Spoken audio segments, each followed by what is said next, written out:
Hi friends, இன்றைக்கி ஒரு healthy tips தான் சொல்ல போகிறேன். என்னென்னு பார்த்தீங்கன்னா நம்ம வீட்டில் வயசானவங்க, டயபெட்டிக் பேஷண்ட்ஸ் அப்படி இருந்தாங்க அப்படின்னா கண்டிப்பாக அவங்களுக்கு தொடர்ந்து அரிசி மாவு சேர்ந்த சாப்பாடு, இட்லி, அந்த தோசை இந்த மாதிரி சுட்டு கொடுக்கறத விட கோதுமை மாவு வச்சு கோதுமை தோசை, சப்பாத்தி அப்படி சுட்டு கொடுக்கலாம்.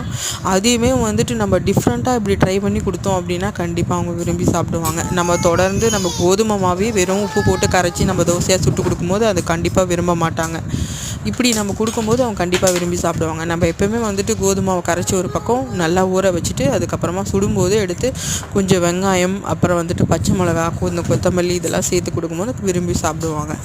ஓகே ஃப்ரெண்ட்ஸ், இதில் தான் முக்கியமான மெயின் டிப்ஸ் என்னென்னு பார்த்தீங்கன்னா, கோதுமை மாவு தோசை நல்லா வரணும் அப்படின்னா நம்ம சுடுறதுக்கு ஒரு அரை மணி நேரத்துக்கு முன்னாடியே நம்ம நல்லா உப்பு போட்டு நல்லா கரைச்சி வச்சிடணும் கோதுமை மாவை. அப்படி கரைச்சி வைக்கும்போது அது நல்லா செட்டாகி வந்துடும். கோதுமை தோசை சுடும்போது நல்லா பிரிஞ்சு வரும். நம்ம அப்படி இல்லை அப்போவே கரைச்சி அப்போவே சுடணுன்னா கண்டிப்பாக கல்லாக ஒட்டிகிட்டு தான் வரும். இப்போ பாருங்கள் தோசை எவ்வளோ அழகாக வருதுன்னு.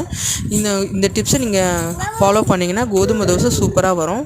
கண்டிப்பாக நம்ம அழகாக திடீர்னு நம்மளுக்கு ஏதோ ஒரு விஷயம் செய்யலை, திடீர்னு ஒரு டிஃபன் செய்யணும், திடீர்னு அவசரமாக செஞ்சு கொடுக்கணும் அப்படின்னா இந்த மாதிரி நம்ம அரை இது ஊற போட்டுட்டு நம்ம அதுக்கப்புறமா எடுத்து சுட்டு கொடுத்தோம்னா நல்லா தோசை சூப்பராக வரும். அதில் தான் வெங்காயம், பச்சை மிளகா, கொஞ்சம் கொத்தமல்லி இதெல்லாம் சேர்த்து நம்ம செஞ்சு தரும்போது விரும்பி சாப்பிடுவாங்க. அடுத்த வேலைக்கு நம்ம கொடுத்தோம், இந்த வேலை இன்னைக்கு தவிர்த்து அடுத்த நாளைக்கு இதை கொடுத்தோம், ஈவினிங் மாற்றி ஈவினிங் இது நைட் அப்படின்னு தொடர்ந்து கொடுத்தோன்னா கூட சாப்பிடுவாங்க.